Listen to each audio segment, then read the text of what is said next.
मैं ये समझना चाह रहा हूँ कि ये जो कर रहे हैं वेरी गुड, बहुत अच्छा कर रहे हैं बुखारी साहब।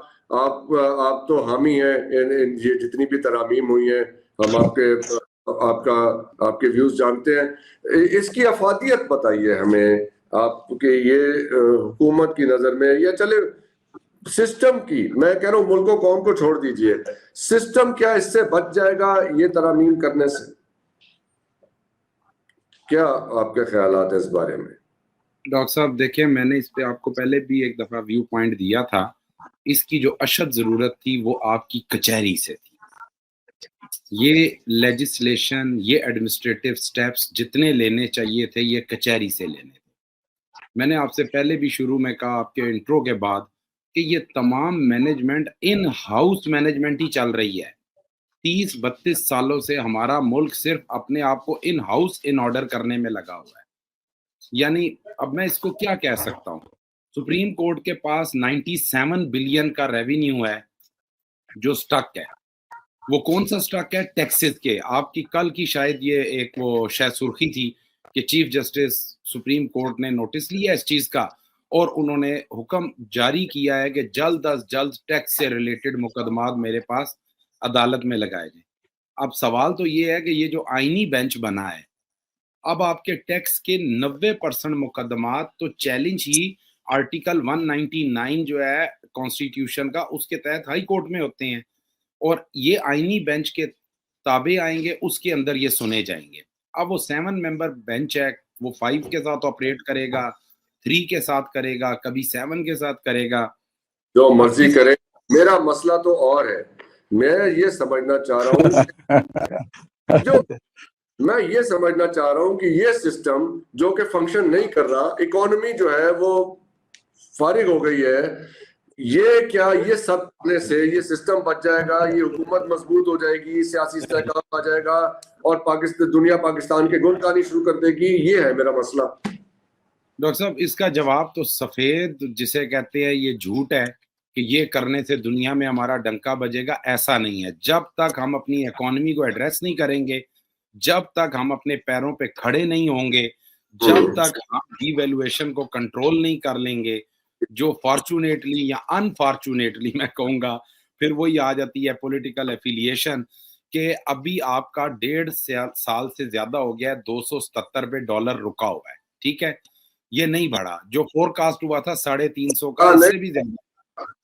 अशफाक तौला साहब ने मुझे 1 साल पहले बताया था कि रियल वैल्यू 235 रुपए है, इसे 280 पे रखा गया, इसलिए अच्छा। और इसीलिए ये स्टॉक मार्केट ऊंची ऊंची जाती है। ये जो एक्स्ट्रा पैसे हैं 235 के ऊपर के, ये किसी की जेब में जा रहे हैं। ये जो मार्केट से बुखारी साहब, ये जो मार्केट से 6 बिलियन डॉलर 280 के रेट पे खरीदे, 235 का डॉलर हुकूमत ने 280 पे खरीदा है। Someone has benefited from it. Doctor साहब इसका कोई एविडेंस होगा ना? देखिए, पता है तोला साहब बड़े बड़े सीनियर वो हैं, अपना इकोनॉमिस्ट भी हैं, चार्टर्ड अकाउंटेंट भी हैं। आप अकाउंटेंट की सुने, ये डार साहब ने पिछले हफ्ते कहा कि मैं डॉलर 235 पे ले आऊंगा। कैसे ले आऊंगा 280 का डॉलर 235 पे? मेरी 8 महीने 10 महीने पहले की गुफ्तगू अशफाक तौला साहब के साथ सुन ले, तो एविडेंस उनसे मांग ले ऐसा क्यों कह रहे हैं। अशफाक तौला साहब तो उनके बड़े करीबी आदमी हैं। ये तो बड़ी सरप्राइजिंग बात है कि 235 डॉलर को रख के सरप्राइज फील करने पे कोई पाबंदी नहीं है, जितना मर्जी फील कर ले सरप्राइज। नो कमेंट सर इसके ऊपर। मैं क्योंकि अपडेट नहीं हूँ इस फिगर पे और इस चीज के ऊपर मैं अपडेट नहीं हूँ, लेकिन मैं आपको एक चीज बता दूं, एक्स कॉमर्स मिनिस्टर, बड़े बिजनेसमैन, उन्होंने बबांगे दौल मेरे प्रोग्राम में आज से 6-8 महीने पहले बताया कि इस वक्त डॉलर की रियल वैल्यू, हमारे चैनल पे मौजूद है वो प्रोग्राम, वो 235 रुपए है। थंबनेल पे लाइन भी, हेडिंग भी यही लगी हुई है, डॉलर की प्राइस 235 रुपए। तो 280 इस हद तक मैं एग्री कर सकता हूँ कि मौजूदा जो आपकी स्टेबिलिटी जैसी तैसी है, महंगाई में जो कमी या जो थोड़ा बहुत किया गया काम, उसके तहत अब ये डॉलर को रिवर्स गियर लगना चाहिए। नहीं चाहते आपने कोई कभी कोई खरीदारी वगैरह घर के कोई सामान की नहीं की? आप कैसे कह रहे हैं कि महंगाई में कमी आ गई है? नहीं थोड़ी सी आई है सर। देखें, 2 फिगर्स शेयर हो रहे हैं इस टाइम। सुने डॉक्टर साहब, सुने ना, तो एक बाजार में IMF मिलता है, मुझे तो वो पता है।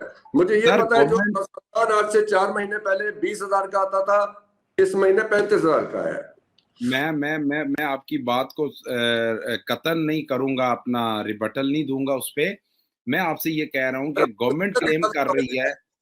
मेट्रो की रसीदें दिखा देता हूँ 4 महीने पहले की और अभी आई की। Agree with you sir, I agree with you, मैं इनकार कर ही नहीं रहा हूं, मैं इनकार नहीं कर रहा। मैं आपसे ये कह रहा हूं कि इन्फ्लेशन रेट को देखना पड़ता है ना। आपका स्टैटिस्टिक्स डिवीजन क्या दे रहा है और IMF क्या दे रहा है, हम अपनों को तो मानते ही नहीं है ना। ये फज करते हैं, फिगर चेंज करते हैं। अच्छा अच्छा, इन्फ्लेशन हरा हरा रेट, इन्फ्लेशन रेट बताते हैं कैसे नीचे आया। एक आने की हमारे यहाँ प्रोडक्शन नहीं हो रही, सारी इंडस्ट्रियल मशीनरी जो है उनकी इंपोर्ट पे पाबंदी लग गई। जो कहते हैं ना हमने वो बैलेंस ऑफ ट्रेड ठीक कर लिया है, कोई मिल नहीं चल रही, कोई कारखाना नहीं चल रहा, हैवी मशीनरी इंपोर्ट नहीं हो रही, उसके पुर्जे और उसका जो भी सामान है इंपोर्ट नहीं हो रहा, तो आपका वो बैलेंस बेहतरीन नजर आ रहा है। इन्फ्लेशन रेट नीचे ले आए जितना ये मर्जी ले।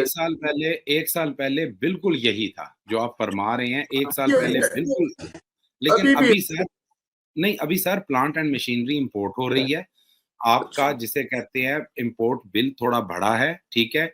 और इकोनॉमी की ग्रोथ मैं नहीं देख रहा, मैं ये कतन डिफेंड नहीं कर रहा इस चीज को कि इकोनॉमी बड़ी बूस्ट कर गई है। नो, हम स्टैंड स्टिल के ऊपर हैं और मिलीमीटर और पता नहीं क्या मैक्रोमीटर कह ले, माइक्रोमीटर के अंदर शायद कोई ऊपर है। growth हो। हमारे वजीर खजाना ने विल्सन सेंटर अमेरिका जाके टोटल रॉन्ग फिगर्स दिए।